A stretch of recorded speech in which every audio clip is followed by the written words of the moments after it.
तो morning prime time आज सुबह में हम चर्चा करेंगे इस मुद्दे पर कि क्या कश्मीर राग के जरिए अब जीता जाएगा बिहार।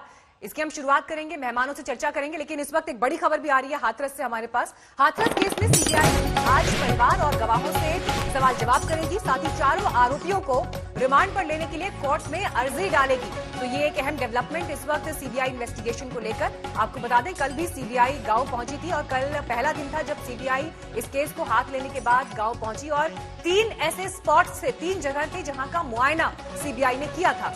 लेकिन अब इस बीच जो आज के दिन को लेकर अहम डेवलपमेंट आ रहे हैं, आरोपियों से सीबीआई पूछताछ करेगी जो अभी जेल में बंद है। दूसरी तरफ आपको ये भी बता दें कि इन्हें रिमांड पर लेने के लिए भी अर्जी दी जा सकती है और सवाल जवाब परिवार से, गवाहों से होंगे।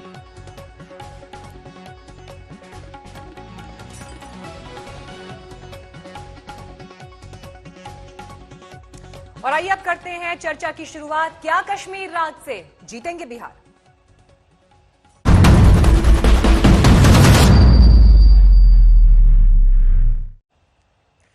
तो चर्चा का विषय ये इसलिए क्योंकि बिहार चुनाव में कश्मीर और आतंकवाद के मुद्दे की एंट्री हो गई है। केंद्रीय गृह राज्य मंत्री नित्यानंद राय ने यह कहकर विवाद खड़ा कर दिया है कि आरजेडी की सरकार बनी तो आतंकवादी बिहार में पनाह लेंगे। नित्यानंद राय के इस बयान पर आरजेडी ने भी तीखी प्रतिक्रिया दी है। आरजेडी प्रवक्ता मनोज झा ने यह कहा कि अगर चीन पाकिस्तान पर चर्चा हो रही है तो संदेश साफ है कि बिहार में बीजेपी जेडीयू हार से डर रहे हैं। सवाल यह है कि कश्मीर राज से बिहार जीतने का प्लान है। क्या बिहार के चुनाव में आतंकवाद मुद्दा बनेगा? क्या यह बयान बिहार चुनाव को एक नया रंग देगा?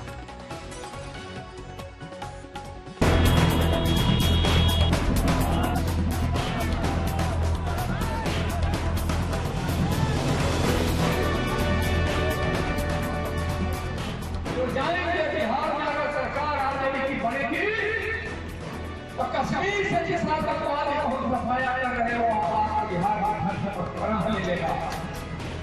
ये है केंद्रीय गृह राज्य मंत्री नित्यानंद राय। बिहार बीजेपी के अध्यक्ष भी हुआ करते थे, पार्टी के कद्दावर नेता हैं।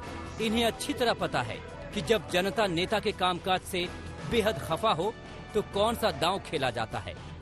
हमारे नेता हैं उनको बोलना है, मैं इन चंद शब्दों के साथ पुनः जो हमसे गलती जो हुआ होगा, जो त्रुटि हो गई होगी, उसके लिए मैं माफी चाहता हूँ। पुनः एक बार आशीर्वाद का मैं प्रार्थी हूँ, एक बार आशीर्वाद चाहता हूँ। वैशाली जिले महनार में जेडीयू उम्मीदवार की हालत आपने देखी। जब ऐसे नेता के लिए गृह राज्य मंत्री वोट मांगने पहुँचे तो लोगों को महागठबंधन का डर कैसे दिखाया, जरा ध्यान देकर सुनिए। जो जानेंगे बिहार में अगर सरकार आरजेडी की बनेगी तो कश्मीर से जिस आतंकवादी को सफाया कर रहे हो बिहार मिलेगा। नित्यानंद राय ने महागठबंधन की जीत का जो आतंकी कनेक्शन जोड़ा तो आरजेडी आग बबूला हो गई। सियासत में कोई बेवकूफ नहीं होता। आरजेडी को फौरन समझ में आ गया कि गृह राज्य मंत्री कहां के तार कहां जोड़ रहे हैं।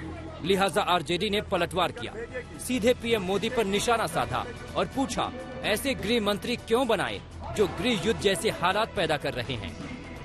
बिहार में आरजेडी के ऊपर हमारे विरोधी आरोप लगाते हैं कि हमने बाहुबली को, अपराधी को टिकट दिया।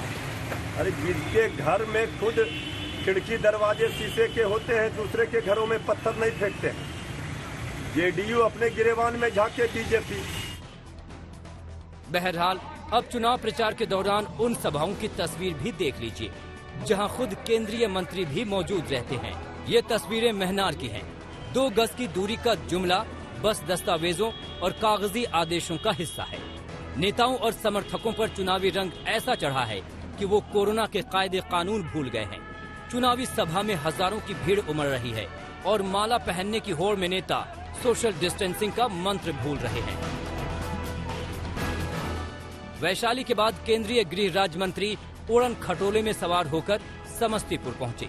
उजियारपुर से बीजेपी उम्मीदवार के नामांकन में शामिल हुए और सूबे में एक बार फिर एनडीए की जीत का दावा किया। तो केंद्रीय गृह राज्य मंत्री ने जो स्टेटमेंट दिया वो आपने सुना और इसी पर आज हम चर्चा कर रहे हैं कि क्या कश्मीर राग के जरिए अब बिहार जीतने का प्लान है। हमारे साथ इस चर्चा में खास मेहमान जुड़ रहे हैं। सबसे पहले आपको उनसे रूबरू करा दें।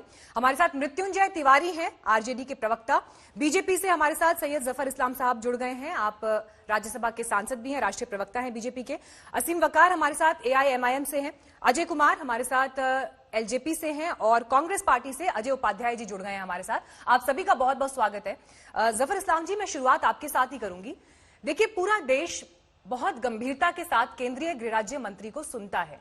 अगर वो ऐसा कह रहे हैं कि कश्मीर के जरिए एंट्री होगी आतंकवादियों की बिहार में, अगर आरजेडी की सरकार आती है तो यकीनन ये एक बेहद गंभीर स्टेटमेंट है। जरूर उनके पास कोई खुफिया इनपुट होंगे। आज बताइए देश को, क्या इनपुट्स उनके पास हैं? किस रास्ते से बिहार पहुंचने वाले हैं आतंकवादी? बिहार में ही काबा।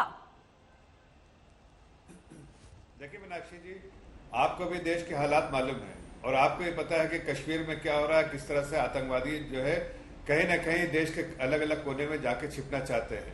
ऐसे में हमारी सरकार जहां पर है और बाकी सरकार जो भी है, उनको संरक्षण देने की में बिल्कुल मुस्तैदी से है कि नहीं देना है और कोई इस तरह के हरकतें नहीं होने दे रहे। लेकिन आपको इतिहास मालूम है आरजेडी का इतिहास क्या रहा है। उन्होंने बराबर जो है ऐसी रणनीति अपनाई है कि जिसमें जो है अपीजमेंट पॉलिसी रहती है। उनको वोट के लिए अपीजमेंट करना है और इस तरह की हरकतें वो कर सकते हैं। इस तरह की जानकारियां जरूर होगी, इसलिए इस बात को उठाया है। मैं बिल्कुल संजीदगी से और जिम्मेदारी के साथ कहता हूं कि लालू यादव की जो शुरू से पॉलिसी रही है वो अपीजमेंट की पॉलिसी रही है और अपीजमेंट के लिए वो किसी हद तक जा सकते हैं। देश को सत्यानाश कर सकते हैं, प्रदेश को तो सत्यानाश कर दिया है। मैं आपसे पूछूं कि वो किस रास्ते से आएंगे? नहीं, आतंकवादी किस रास्ते से आएंगे बिहार? देखिए, किसी रास्ते वास्ते नहीं होते, लेकिन इनको कहां पर सपोर्ट मिलेगा वही इंपॉर्टेंट है। तो सपोर्ट मिलने की बिल्कुल देखिए जफर इस्लाम जी, जो ये बयान दिया है, ये गृह राज्य मंत्री दे रहे हैं। ये बयान ये कोई छुटभैया नेता नहीं बोल रहे हैं, ये केंद्रीय गृह राज्य मंत्री बोल रहे हैं। अमित शाह जी के डेप्यूटी हैं जो ये स्टेटमेंट दे रहे हैं। नहीं, मैं ये समझना चाहती हूँ आपसे, सुनिए जफर इस्लाम जी, एक बार सुन लीजिए। मैं आपसे ये समझना चाहती हूँ कि अगर देश के गृह राज्य मंत्री एक बयान देते हैं सार्वजनिक मंच से, तो आज जनता को ये समझना होगा कि उनके बयान को कितनी गंभीरता से लेना है। या तो वो कश्मीर में आतंकवाद की समस्या के प्रति गंभीर नहीं है, या वो बिहार चुनाव के प्रति गंभीर नहीं है, अगर ये बयान आ रहा है। देखिए, मैं कोई भी आतंकवादी अपने सर पे माथे पे लिखा के नहीं आता है। मीनाक्षी जी, आपको ये पता है कैसे रास्ते जो आप पूछ रहे हैं, कोई माथे पे लिखा के नहीं जाता है, लेकिन उनके इरादे होते हैं आतंकवादियों के, और उस इरादे को कहीं ना कहीं जो सपोर्ट करती है आरजेडी और वेस्ट बंगाल में जो है तृणमूल कांग्रेस। इसलिए हमें इस बात को उठाना जरूरी है और जाहिर है ऐसी कुछ बात होगी जो मुझे मतलब आपके मंच पे बोलने की जरूरत है, वो सेंसिटिव इंफॉर्मेशन उनके पास होगी। लेकिन इस बात को आप इग्नोर नहीं कर सकते हैं कि आरजेडी का इतिहास देखें कि आरजेडी और वेस्ट बंगाल में जो तृणमूल कांग्रेस है, दोनों का इतिहास ये रहा है कि अपीजमेंट की पॉलिसी रही है और अपीजमेंट के लिए वो सत्ता के लिए वो किसी हद तक गिर सकते हैं और जो कॉम्प्रोमाइज करना है वो कर सकते हैं। इसलिए इसको आगाह करना वहां की जनता को जरूरी है। और आपने देखा वेस्ट बंगाल में क्या हो रहा है। वेस्ट बंगाल का हाल तो आप देख रहे हैं ना, उसी तरह के हाल आप बनवाना चाहते हैं बिहार में। ठीक है, मृत्युंजय तिवारी जी जवाब दीजिए। जनता को जफर इस्लाम साहब ये कह रहे हैं कि आरजेडी का इतिहास ऐसा रहा है कि जनता को आगाह करना जरूरी है। क्यों डर लग रहा है बीजेपी को आरजेडी से, बताइए।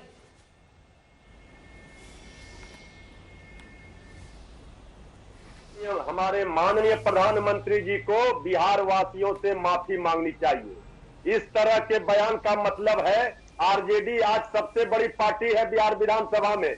जितने लोगों ने आरजेडी को वोट दिया बिहार के लोगों ने, सब आतंकवादी है। ये बिहार वासियों को आतंकवादी कहना चाहते हैं। इसका मतलब है इस तरह के बयान वो इसलिए दे रहे हैं कि उनको 10 नवंबर का परिणाम अभी से सता रहा है, जो आने वाला है कि बीजेपी का यह टुकड़ा साफ होने वाला है।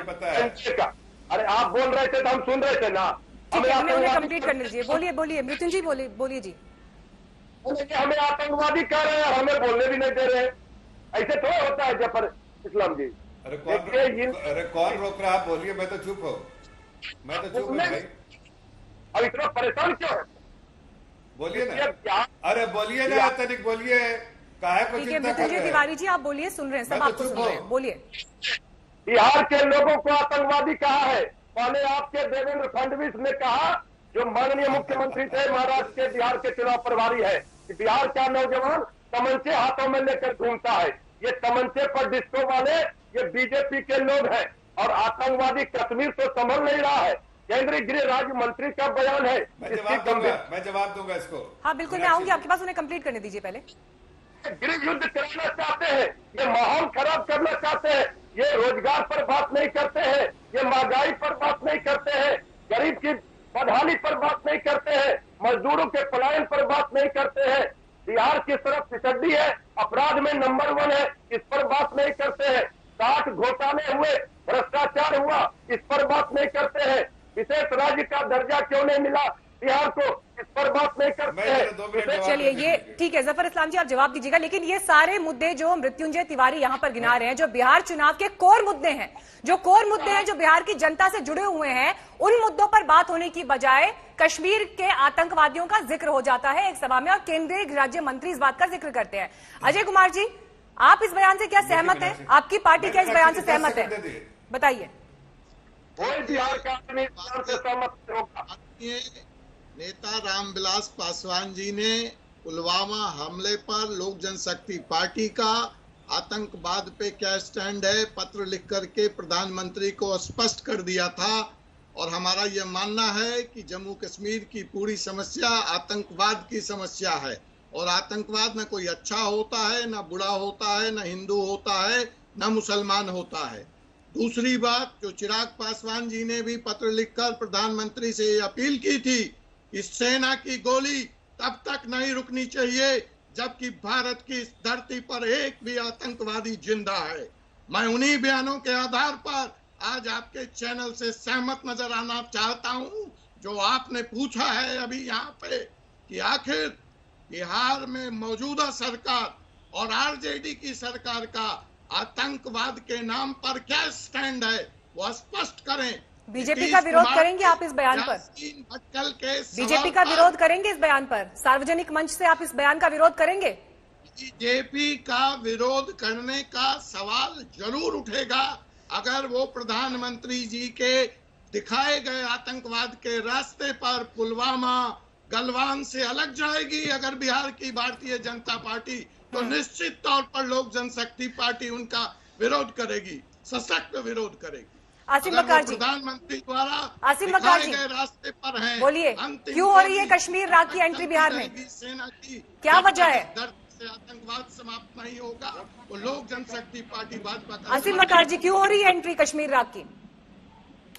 देखिए, मैंने नित्यानंद राय जी का बयान सुना और पूरे देश ने सुना। तो होता क्या, ये जो बीजेपी के नेता हैं ये बहुत काबिल नेता हैं। इनको ये बात मालूम होता है कि कहां पर जीतने के लिए किसके नाम का इस्तेमाल करना है। अब इनको ये पता था, नित्यानंद राय जी को और आरजेडीयू वालों को, कि अगर मोदी के नाम पे चुनाव लड़ा और मोदी को हीरो बनाने की कोशिश की तो बिहार में चुनाव हार जाएंगे। नीतीश कुमार के नाम पे चुनाव लड़ा तो भी हार जाएंगे, ये बीजेपी को बेहतर पता है। तो उन्होंने जो बिहार का चुनाव है इसमें न मोदी का नाम ले रहे हैं न जेडीयू के नेता का नाम ले रहे हैं। वो इस वक्त उनके हीरो हैं आतंकवादी। तो नित्यानंद जी जानते हैं कि अगर मोदी जी का नाम लेंगे तो जनता भगा देगी, नीतीश कुमार का नाम लेंगे तो जनता भगा देगी। तो आतंकवादियों को हीरो बनाकर इस वक्त उनके हीरो बिहार में टेररिस्ट हैं। और नित्यानंद जी, आपसे सिर्फ एक छोटा सवाल है, जफर इस्लाम जी आपके नुमाइंदे हैं, बताएंगे कि 2016 में प्रधानमंत्री जी ने जब नोटबंदी की थी तो कहा था कि नोटबंदी के बाद आतंकवाद खत्म हो जाएगा और पूरे देश ने ताली बजाई थी। और जफर इस्लाम जी ने उस वक्त ये बात कही थी कि मोदी जी का जो अल्फाज होते हैं वो पत्थर पे लिखी हुई लकीर होते हैं। और जफर इस्लाम जी ने कहा था कि अगर मोदी जी ने कहा है कि नोटबंदी के बाद आतंकवाद खत्म हो जाएगा तो मान लीजिए खत्म हो जाएगा। आसिम बकार जी, आपने यहाँ पर एक अहम पॉइंट उठाया है। अजय उपाध्याय जी भी आ गए हैं, उनके पास में हम चलेंगे और जफर इस्लाम जी इसका जवाब देंगे, क्योंकि जो बात आसिम बकार उठा रहे हैं उसी बात का जिक्र देखिए। कल महबूबा मुफ्ती जो हैं उनको नजरबंदी से रिहाई मिली है और दिग्विजय सिंह ने उनका स्वागत करते हुए कांग्रेस पार्टी से ये भी कह दिया कि इसका हम स्वागत करते हैं, लेकिन सवाल यह है कि आर्टिकल 370 हटाया गया तो क्या आतंकवाद खत्म हुआ? देश के गृह राज्य मंत्री नित्यानंद राय अगर ये कहते हैं कि अगर आरजेडी की सरकार आती है बिहार में तो कश्मीर से आतंकवादी बिहार पहुंच जाएंगे, क्या मतलब है इस बयान का? इस पर हम चर्चा लगातार कर रहे हैं, लेकिन पहले सुनिए क्या कहा हाजीपुर में नित्यानंद राय ने। जो जाएंगे बिहार में अगर सरकार आरजेडी की बनेगी तो कश्मीर से जिस आतंकवादी को हम सफाया कर रहे हो आकर बिहार में पनाह ले लेगा। ऐसा हो नहीं देंगे। प्रधानमंत्री जी ने सीमा हमारे जी ने सौंपा है, गृह मंत्री जी ने सौंपा है, हम आने नहीं देंगे। यह भी सही है, लेकिन उसका मंसूबा यही रहेगा कि वह किसी प्रकार का समझौता कर सकता है सत्ता के लोगों। तो चुनाव प्रचार के दौरान ये बयान केंद्रीय गृह राज्य मंत्री ने दिया, लेकिन आरजेडी इससे जबरदस्त नाराज है और इसके बाद एक के बाद एक तीखी प्रतिक्रियाओं का दौर शुरू हो गया है। तेजस्वी यादव ने रिएक्शन दिया है और उनके इस बयान को लेकर तेजस्वी यादव ने नाराजगी जाहिर की है। वो ये कह रहे हैं बेरोजगारी के आतंकवाद पर क्या कहेंगे नित्यानंद राय, केंद्रीय गृह राज्य मंत्री? बीजेपी एजेंडा की राजनीति कर रही है। तेजस्वी यादव आज राघोपुर से नॉमिनेशन भी दाखिल करने वाले हैं और इस बीच उन्होंने जबरदस्त रिएक्शन दिया है केंद्रीय गृह राज्य मंत्री के इस बयान पर।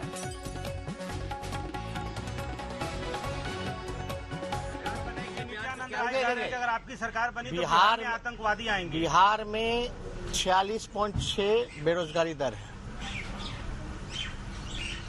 इस बेरोजगारी के आतंक पर क्या कहना है नित्यानंद का? ये बेरोजगारी का आतंक, गरीबी का आतंक, भूखमरी का आतंक, पलायन का आतंक, ये किसने फैलाया? 15 साल में इनकी डबल इंजन की सरकार ने क्या किया? हम तो पूछना चाहते हैं, किसी एक व्यक्ति विशेष का हम नाम नहीं लेना चाहते, एजेंडा से भटकाने की कोशिश कर रहे हैं, लेकिन हम एजेंडा पर ही चुनाव लड़ना चाहते हैं, ना जात ना धर्म। हमारी सरकार बनेगी, सभी लोगों को साथ लेकर के चलेंगे। लेकिन इस तरह का बयानबाजी करने वाले लोग पहले अपने गिरबान में झांक के देखें, क्या हुआ उन घोषणाओं का जो 2 करोड़ नौजवानों को रोजगार दे रहे थे हर एक साल, 15-15 लाख रुपए खाते में देना था, काला धन लाना था। बिहार विशेष राज्य का क्या हुआ? विशेष पैकेज का क्या हुआ? बिहार की बोली लगाई गई, कौन सी बोली लगाई गई थी? 70,000 करोड़ दूं कि 80,000 करोड़, 2.25 लाख करोड़ रुपए का पैकेज दिया। मुख्यमंत्री गिड़गिड़ाते रह गए। आइए सीधे चर्चा को आगे बढ़ाते हैं। जफर इस्लाम जी, ये बयान आपने भी सुना होगा, तेजस्वी यादव ये क्या कह रहे हैं? वो कह रहे हैं कि बेरोजगारी के आतंकवाद का आप क्या करेंगे? यहां पर सबसे बड़ा सवाल ये होता है, कहां ये गायब है बिहार के मुद्दे जफर इस्लाम जी? क्योंकि जब केंद्रीय गृह राज्य मंत्री चुनावी सभा से बयान दे रहे हैं, क्या वो ये भूल गए कि 30 लाख से ज्यादा प्रवासी मजदूर पैंडेमिक के इस समय में बिहार लौटे हैं अलग अलग राज्यों से? क्या वो ये भूल गए हैं कि बाढ़ में किस तरह से बिहार जूझा है? क्या वो ये भूल गए हैं कि कितना नुकसान हुआ है? हमने देखा कि सबसे बड़े अस्पताल की क्या हालत थी। आज तक ने वो रिपोर्टिंग दिखाई है चैनल पर कि कैसे डॉक्टर एक ठेले पर बैठकर अस्पताल पहुंचने को मजबूर है, मास्क तक उनके पास मौजूद नहीं है। ये सारे मुद्दे गायब हैं। राष्ट्रीय एवरेज जो है बेरोजगारी का, उससे ज्यादा एवरेज बिहार में है बेरोजगारी का। देखिए, मैं तो 2-3 बातें कहूंगा। अभी मैंने तेजस्वी यादव जी को सुना, ठीक है पार्टी के लीडर है, लेकिन उम्र कम है उनकी। 15 साल पहले जब उनकी सरकार थी, शायद उनका बच्चा थे, उनको याद भी नहीं होगा कि उनके पिताजी जब वहां पर सरकार में मुख्यमंत्री थी या माता जी थी तो किस तरह की सरकार थी, किस तरह की लुटेरों की सरकार थी, गुंडागर्दी की सरकार थी और जो जंगल राज था वहां पर।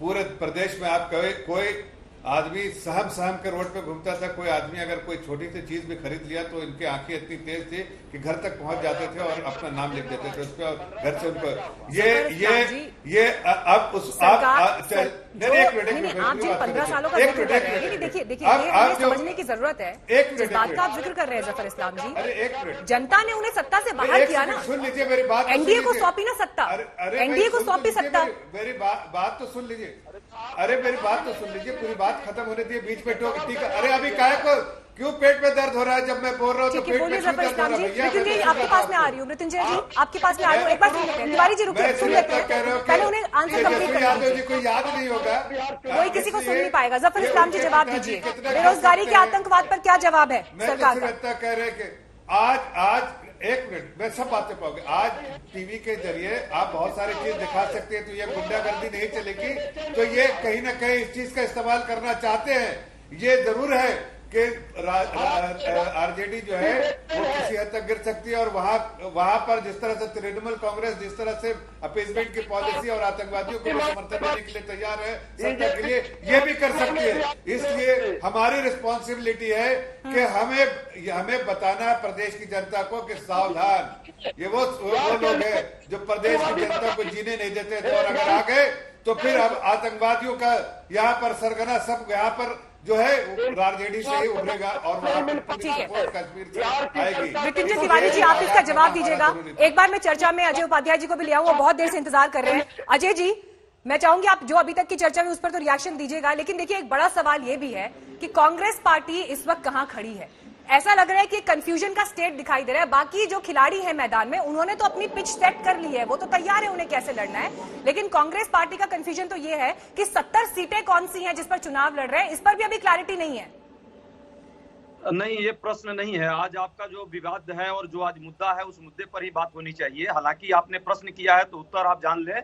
हमारी पार्टी पिछले 2 महीने से वर्चुअल क्रांति के माध्यम से पूरे राज्य के कार्यकर्ताओं को और राज्य के मुद्दों को जनता के बीच ले जा रही है, और पूरी तैयारी के साथ है। सीट की बात है, सारे सीट तय हो चुके हैं, सारे सीट पर उम्मीदवार भी तकरीबन तय हो चुके हैं। 1-2 दिन में आपको पता चल जाएगा। तो राहुल गांधी क्यों नाराज है? जहां तक राहुल गांधी क्यों नाराज है? नहीं, ये तो अब मीडिया की खबरें आती है, आपको कैसे पता कि नाराज है? हम लोग को तो ऐसी सूचना नहीं है। जहां तक बात है, चलिए आप डिनाई कर दीजिए, अगर हमारी खबर गलत है तो आप डिनाई कर दीजिए। नहीं है नाराज? मैं रिएक्शन भी दे दूं। जो आज मुद्दा आपका है, आज के मुद्दे पर जिस तरह से मानसिक बर्बरता का परिचय दे रहे हैं और मानसिक असंतुलन का शिकार हो गए हैं माननीय गृह राज्य मंत्री जी, कम से कम देश के गृह राज्य मंत्री को इस तरह के स्टेटमेंट नहीं देने चाहिए, जो चुनाव में सिर्फ अपने हानि और लाभ के लिए कर रहे हैं।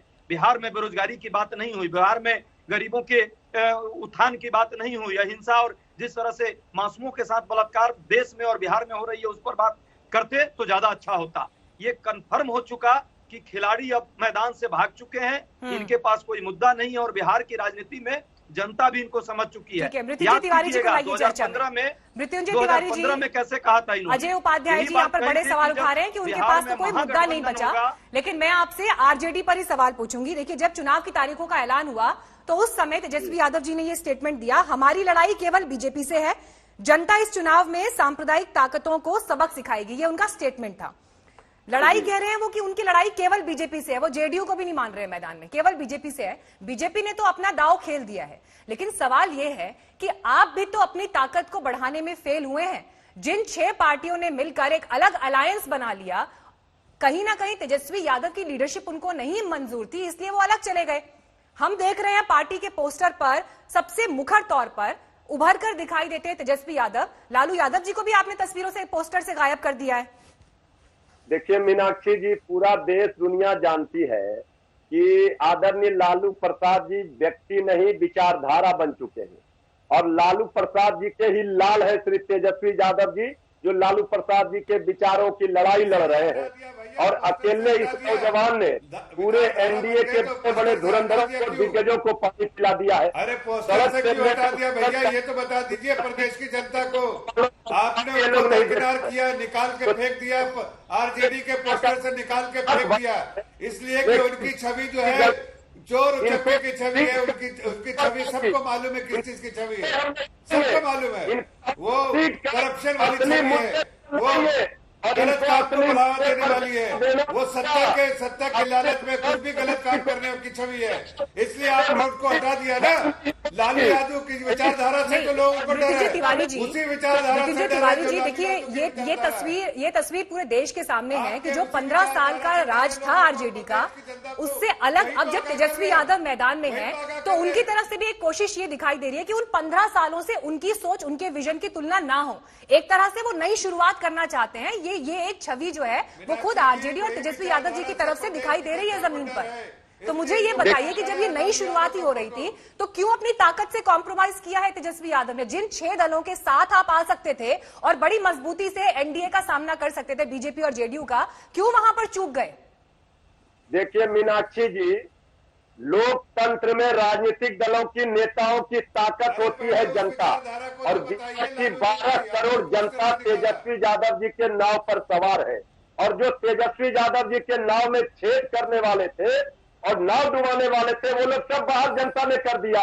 तेजस्वी यादव जी की असली ताकत है पूंजी। लालू यादव भी छेद करने वाले थे। आज ये आपके सामने तस्लीम कर रहे हैं, ये इस बात को समझ रहे हैं, प्रदेश की जनता को बता रहे लालू यादव जी भी छेद करने वाले थे।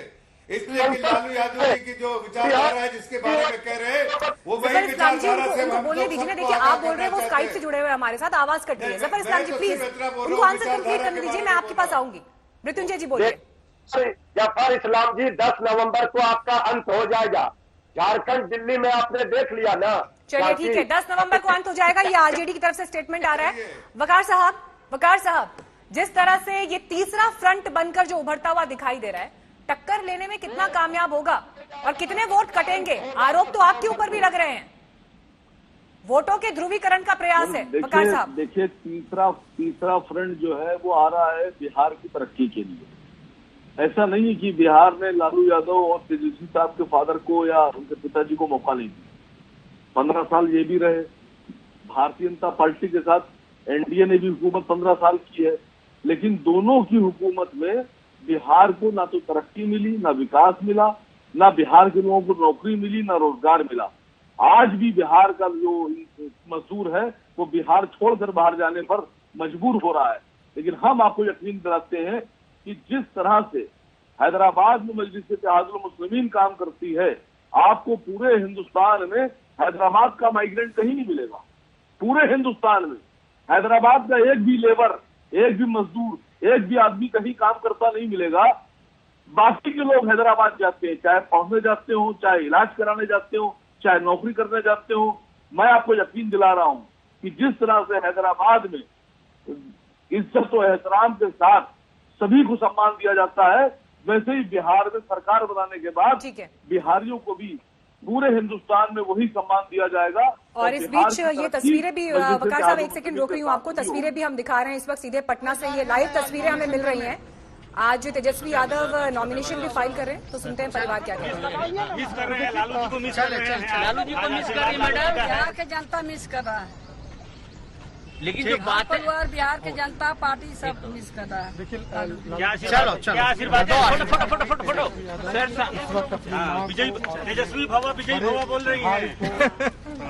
आशीर्वाद क्या बोल रही है विजय भवा? बड़े भाई से। और देखिए मैडम, चल आशीर्वाद दे रही है बेटा को कि इस बार जीते और मुख्यमंत्री बने। क्या कामना है भगवान? जनता के बनाना है ना, लेकिन आपका आशीर्वाद पूरा दे दिया है, जनता आशीर्वाद दिया है, आपका भी आशीर्वाद जरूरी है, माता पिता का भी आशीर्वाद है, भाई बहन का सबका आशीर्वाद है, पार्टी के लोगों को आशीर्वाद है, और पूरे बिहार के जनता का आशीर्वाद है। मैम ये बताइए, लालू जी को कितना मिस कर रही हैं इस समय? बहुत मिस, बिहार के जनता मिस कर रही है। घर के परिवार तो मिस करवे करता है, पर पूरा पार्टी, पूरा बिहार के जनता, भाई बहन जितना है, बेटा बेटी बच्चा तो सब याद कर रहा है। आप अपने हाथ में उनका फोटो लिए तस्वीर भी रखी है? जी, तस्वीर हम लोग रखते हैं, हर फोटो में देखिएगा तस्वीर। आप मुख्यमंत्री थी, तेजस्वी मुख्यमंत्री बनेंगे? जी बनेगा, जरूर बनेगा। अगर बिहार के जनता का आशीर्वाद है तो क्यों नहीं बनेगा? आप लोग 11 बजे का टाइम है, चला अरे बोल, अरे आप अच्छा, ये जो नित्यानंद राय जो बात इस तरह के बोल रहे हैं, रुक जाइए आप लोगों को, बस हो गया। चलिए हो गया, चलिए हमको आपको बोला जी, भाग रहे हैं साइड से। तस्वीरें आप देख रहे हैं जहां पर बिहार के पूर्व मुख्यमंत्री राबड़ी देवी आशीर्वाद दे रहे हैं तेजस्वी यादव को, उनके बेटे, और राघोपुर से आज उनको नॉमिनेशन फाइल करना है जिसके लिए रवाना हो गए हैं। और उससे पहले आप ये सुन रहे थे कि बिहार में हालांकि लालू यादव को इस बार बहुत मिस किया जाएगा, ये कह रही हैं राबड़ी देवी। पूरा बिहार उन्हें मिस कर रहा है, लेकिन शुभकामनाएं अपने पुत्र को यहां पर देते हुए। तमाम मेहमान हमारे साथ जुड़े हुए हैं यहाँ पर। अजय कुमार जी, ये बताइए कि जिस तरह से पूरी तस्वीर हम यहाँ पर उभरते हुए देख रहे हैं, बीजेपी तो अपने राष्ट्रवाद के मुद्दे पर आ गई है। ऐसा लग रहा है कि वोटों का जो कंसोलिडेशन हो उसके लिए जमीन भी तैयार कर ली गई है। MY फैक्टर जो आरजेडी की हमेशा ताकत रहा है, 30% के करीब जिसका वोट बैंक रहा है, यहां पर जो वोट कंसोलिडेशन हो रहा है, किसको फायदा किसको नुकसान? जी, जब जीती हुई बाजी हारनी होती है तो ऐसे ही बिना मुद्दों पे चुनाव लड़ा जाता है। इसलिए लोक जनशक्ति पार्टी प्रारंभ से कह रही थी कि हमें यह चेहरा मंजूर नहीं है, इनके कार्य से लोक जनशक्ति पार्टी जेडीयू के कार्य से संतुष्ट नहीं है, और बिहार फर्स्ट और बिहारी फर्स्ट का लोक जनशक्ति पार्टी का नारा हमने इसीलिए दिया था। और चुनाव के अभी आगाज से पहले यह बात निरंतर स्पष्ट होती जा रही है कि लोक जनशक्ति पार्टी तब भी सही थी, आज भी सही है, और चुनाव परिणाम में भी हमारा सबके अपने दावे, यहां पर सबकी अपनी दलील, लेकिन बड़ा सवाल ये कि बिहार और बिहार की जनता के जो कोर मुद्दे हैं उन पर बात क्यों नहीं हो रही, और कश्मीर राग की एंट्री आखिर केंद्रीय गृह राज्य मंत्री के बयान के जरिए बिहार में क्यों हो गई है। जम्मू कश्मीर की पूर्व मुख्यमंत्री और पीडीपी की अध्यक्ष महबूबा मुफ्ती की रिहाई हो गई है। 1 साल से ज्यादा का वक्त हिरासत में गुजारने के बाद वो बाहर आ गई। रिहाई के बाद उन्होंने ऑडियो मैसेज जारी किया और कहा कि हमसे जो गैर कानूनी तरीके से छीना गया है उसे वापस लेना होगा। मैं आज 1 साल से भी ज्यादा अरसे के बाद रिहा हुई हूँ।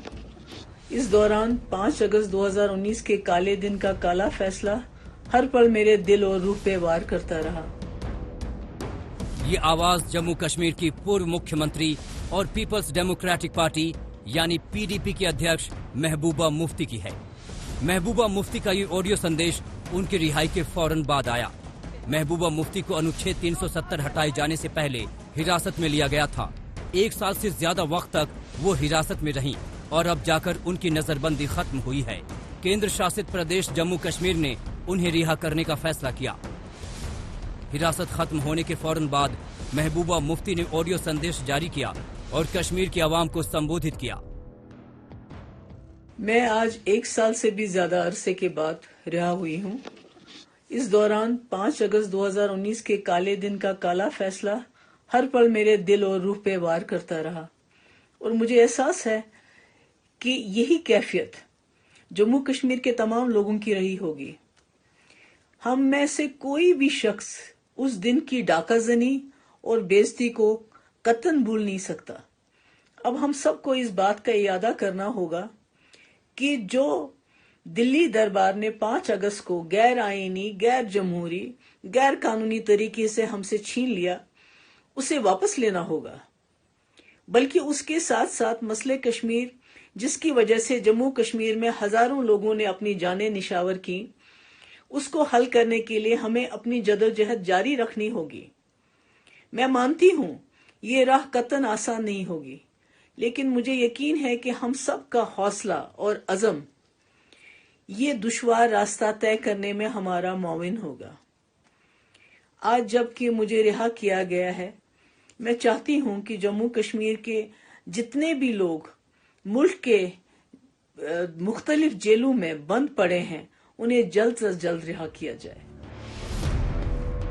महबूबा मुफ्ती ने अपने ऑडियो संदेश में केंद्र सरकार पर निशाना साधा और अनुच्छेद 370 हटाए जाने को काले दिन का काला फैसला बताया। अब महबूबा मुफ्ती 16 अक्टूबर को प्रेस कॉन्फ्रेंस करेंगी और अपनी बात सामने रखेंगी। महबूबा मुफ्ती की रिहाई के बाद उनकी बेटी इल्तिजा ने ट्वीट किया,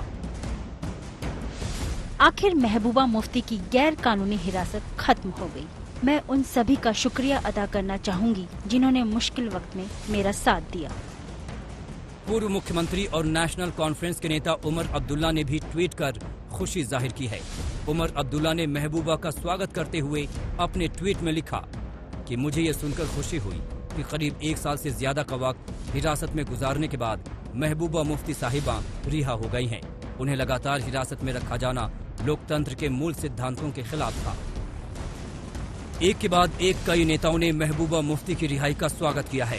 कांग्रेस नेता सचिन पायलट ने भी ट्वीट कर खुशी जताई है। उन्होंने लिखा कि ये सुनकर खुशी हुई कि महबूबा मुफ्ती जी की नजरबंदी खत्म हुई और वो रिहा हो गई हैं। आपको बता दें कि पिछले साल जम्मू कश्मीर से अनुच्छेद 370 हटाए जाने के पहले प्रमुख नेताओं को हिरासत में ले लिया गया था। महबूबा मुफ्ती को भी 2 अन्य पूर्व मुख्यमंत्रियों डॉक्टर फारूक अब्दुल्ला और उमर अब्दुल्ला के साथ हिरासत में ले लिया गया था। मुफ्ती को उनके आवास पर ही नजरबंद कर दिया गया था। फारूक और उमर अब्दुल्ला को पहले ही रिहा किया जा चुका था। अब जाकर महबूबा मुफ्ती की रिहाई हुई है। कमलजीत संधू के साथ अशरफ वानी, आज तक। आईफोन के शौकीनों के लिए अच्छी खबर है। एप्पल ने अपने 4 नए आईफोन लॉन्च कर दिए और इनमें iPhone 12 pro, iPhone 12 pro max, iPhone 12 और आईफोन 12 मिनी शामिल हैं।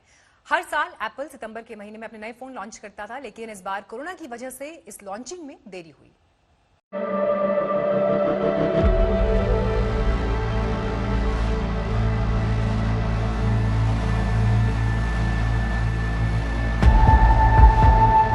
अब आपके सामने आ गया है आईफोन का नया अवतार। आईफोन के चाहने वालों के लिए एप्पल ने लॉन्च किए हैं 4 लेटेस्ट डिजाइन और खूबियों से लैस 12 सीरीज के फोन।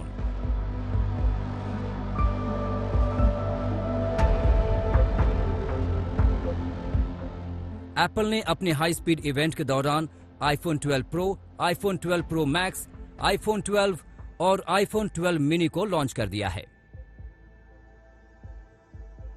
आइए अब आपको बताते हैं कि ये चारों आईफोन किन खूबियों से लैस हैं। पहली की सीरीज के मुकाबले इनमें क्या बदलाव किए गए हैं, और सबसे अहम सवाल, आपको आईफोन 12 के लिए कितने पैसे खर्च करने होंगे। आपको बता दें कि आईफोन 12 प्रो में 6.1 इंच की ओलेड डिस्प्ले है, जबकि आईफोन 12 प्रो मैक्स में 6.7 इंच की ओलेड डिस्प्ले है। डिस्प्ले साइज का ही इन दोनों स्मार्टफोन्स में फर्क है। आईफोन 12 प्रो मॉडल्स के डिजाइन की बात करें तो इनमें स्टील डिजाइन है, जबकि आईफोन 12 मैक्स में एल्यूमिनियम का इस्तेमाल किया गया है। ये 4 colour variants grey, stainless steel, gold और ब्लू में उपलब्ध होंगे। आईफोन 12 सीरीज के सभी स्मार्टफोन्स में एप्पल A14 बायोनिक चिप दिया गया है। कंपनी के मुताबिक ये किसी भी स्मार्टफोन में दिया जाने वाला अब तक का सबसे फास्ट प्रोसेसर है। आईफोन 12 प्रो में ट्रिपल रियर कैमरे दिए गए हैं। इनमें 12 मेगापिक्सल का वाइड, टेलीफोटो और अल्ट्रा वाइड कैमरा दिया गया है। आईफोन 12 प्रो मैक्स में दिया गया है 12 मेगापिक्सल का टेलीफोटो लेंस, जिसमें 60 mm फोकल लेंथ है। आईफोन 12 में iOS 14 सॉफ्टवेयर का इस्तेमाल हुआ है। आईफोन 12 ब्लैक, व्हाइट, रेड और ब्लू कलर ऑप्शन में अवेलेबल होगा। आईफोन 12 मिनी की बात करें तो इसमें 5.4 इंच की ओलेड स्क्रीन दी गई है, 5G support, A14 bionic processor, लो लाइट के लिए नए कैमरे, iOS 14, 12 megapixel plus 12 megapixel dual camera setup और मैक्सिव चार्जिंग सपोर्ट दिया गया है। आईफोन 12 प्रो और आईफोन 12 प्रो मैक्स को 128 GB, 256 GB और 512 GB स्टोरेज ऑप्शन में पेश किया गया है।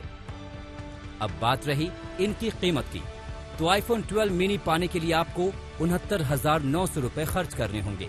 आईफोन 12 की कीमत भारत में 79,990 रुपए से शुरू होगी। आईफोन 12 प्रो की कीमत 1,19,900 रुपए रखी गई है। आईफोन 12 प्रो मैक्स के लिए आपको 1,29,900 रुपए खर्च करने होंगे। भारतीय बाजार में आईफोन 12 प्रो 30 अक्टूबर से मिलना शुरू होगा। आज तक ब्यूरो।